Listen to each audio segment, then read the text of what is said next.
Hey guys, welcome back to Clownfish TV. This is Kneon. I am here with Geeky Sparkles. Hello. And good news, there will not be a shortage of Star Wars and Marvel figures at Ollie's in the foreseeable future.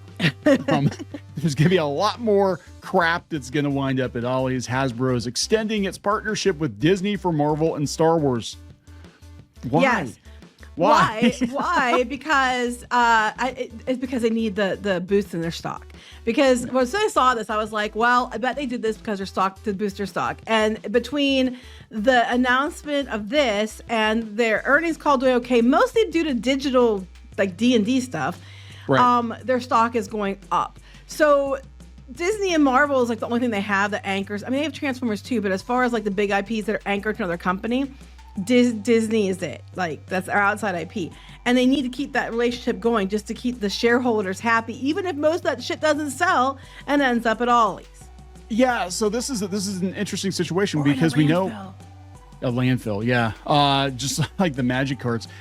This is interesting because we know that Hasbro is outsourcing more toys. We know that they pared down considerably on Star Wars stuff, especially. Like there's hardly any. Like they have the collector line. They tried doing the 3 3/4 inch figure line again at a better price point, which I thought was a good idea, but there weren't any vehicles really or anything. Even those that they were like $10, you can get them for like $6 and something on Amazon. Yeah, they had no one's buying them.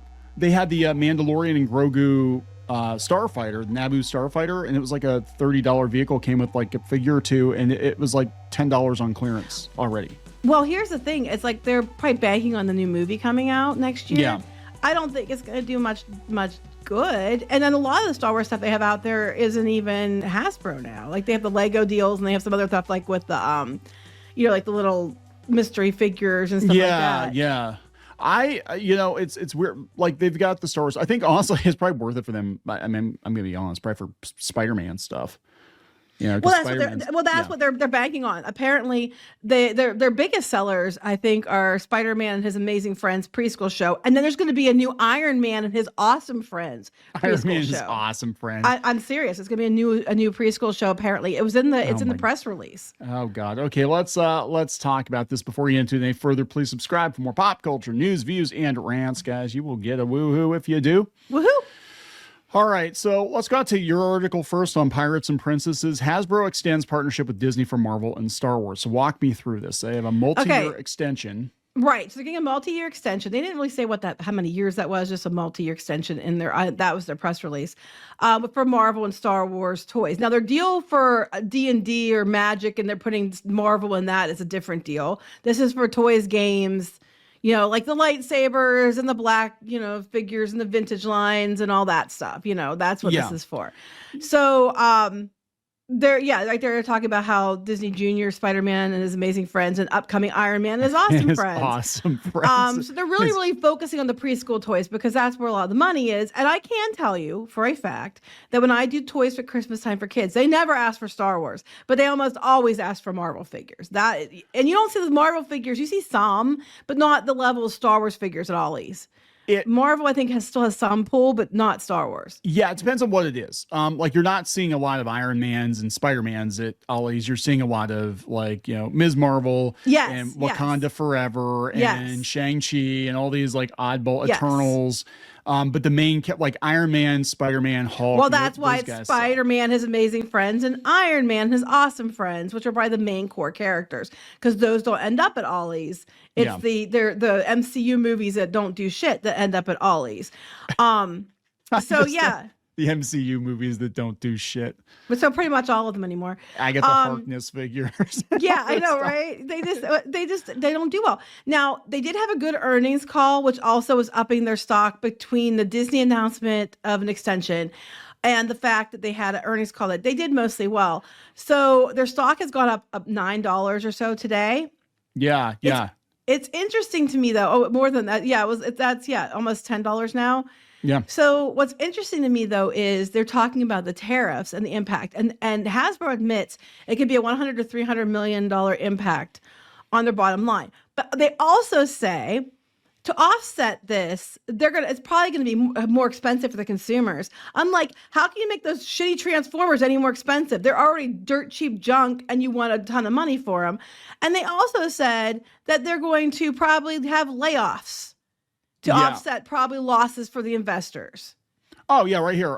Chris Cox, who, remember, guys, if you have not been following the Hasbro / Wizards of the Coast fiasco, which we've been covering, Chris Cox came from Microsoft. Right. And Chris Cox is literally a dick.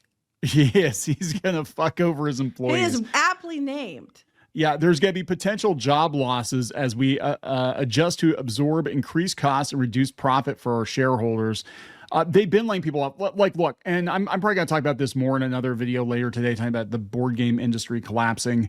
You know, they know that a lot of stuff is in limited shelf life, no pun intended. Like they know this, and I think we have a lot of people leaving Hasbro on their own, getting pushed out. And I think what's going to happen eventually is Hasbro is going to try to transition. They've said as much, transition to mostly digital, and they're going to use this as an excuse. Remember when they tried to transition a couple years ago with Mr. Potato Head and stuff? They tried to transition Mr. Potato Head. I'm sorry, the Potato Head people? The potato persons. They tried to transition a few years ago. It didn't work very well for them. The non-binary spuds. Hey, Mr. Potato Head has always been gender fluid. You could mix and match his parts. That is true.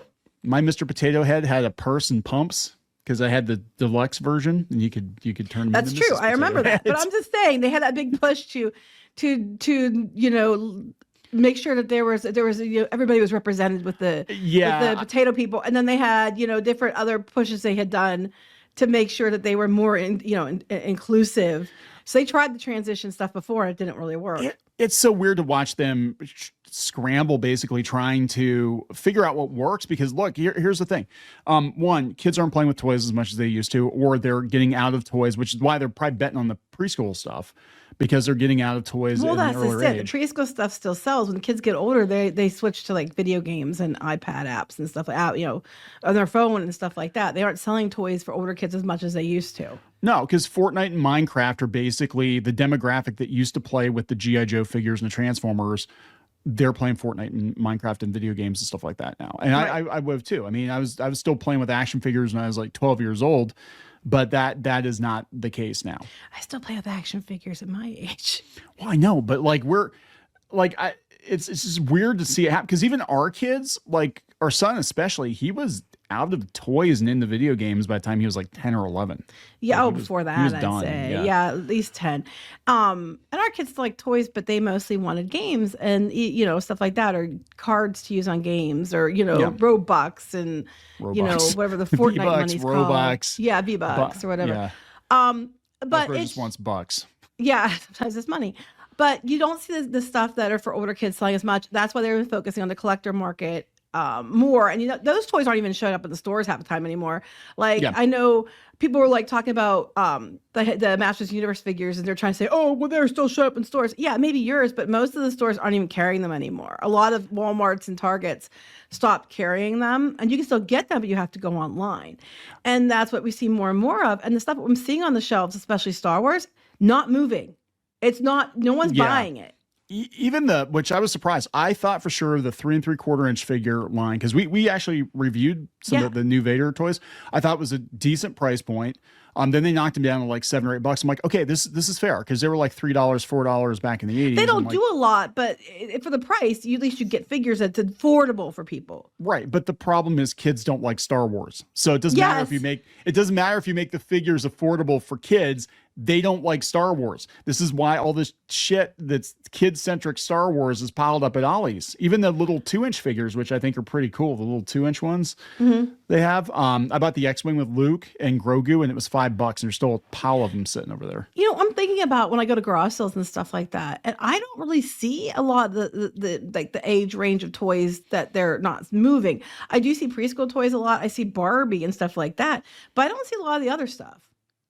No, I don't think it's being bought. I think a lot of it's I don't know what happens to it. Like you said, but landfill, they're extending this deal, and I'm like, so you're just gonna toss away more money, because at the end of the day, just the deal alone drove their stock up $10, $9, a huge I mean, your stock's only $50 some. That's a big deal. It drove their stocks up a lot Almost because 20%. of the announcement of, and then they still were doing well, because here's the thing they said about the tariffs too, which is also leading the upswing, is that there are things that went up the most at Hasbro, must have Mattel, at Hasbro was their like digital and stuff with their Magic and D&D, and their digital stuff was driving their prices up.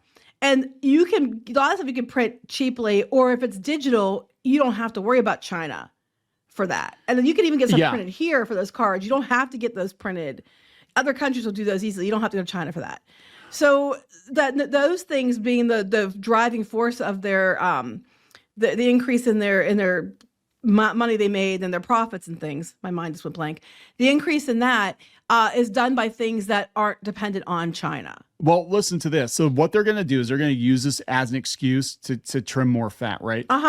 Hasbro's accelerating its billion-dollar cost savings plan in an effort to offset tariff pressure, but noted price hikes are unavoidable. We're going to have to raise prices inside that 145% tariff regime in China.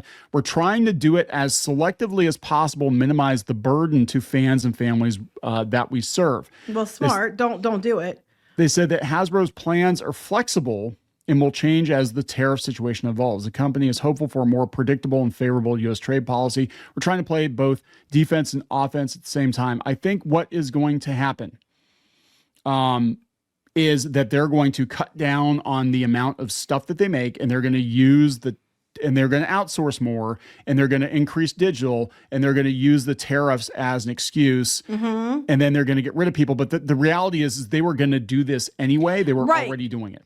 If you followed our videos at all, Cox has been pushing for the digital thing for quite a while now. That was been his answer to everything. It came from, gaming and computers and stuff. So he's been pushing for that. So now he's just using it as an excuse. Now it's kind of like Splash Mountain getting turned to Tiana's Bayou Adventure. They wanted to do it anyway. Yes. Too much pushback. But as soon as we had the Summer of Love and all those peaceful protests, they used it as an excuse to push this through, because if you complained, you were a bigot.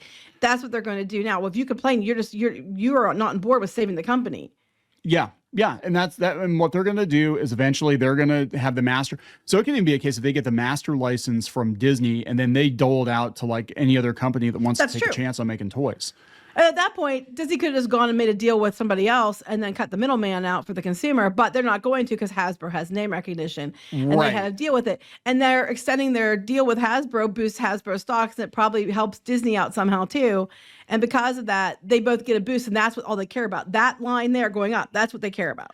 Yeah, and that's pretty much corporate America right there. They don't care about the consumer. Quality. They don't care about the quality. They don't care about all they care about is seeing that stock price go up. And this is very much because they were just a week or two ago, both Hasbro and Mattel were in a really bad place because people were like, oh my God, all their toys come from China. What are we going to do? And they're like, oh, it's okay, guys. We got more Star Wars crap coming.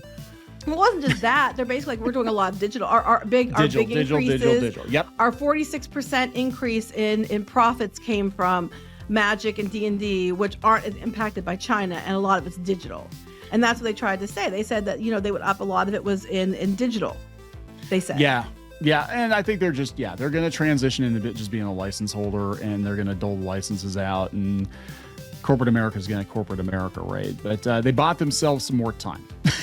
Yeah, so, and that's what it's about. It's about their stock going up, really fast, because they had their earnings call and they put the announcement out about Disney.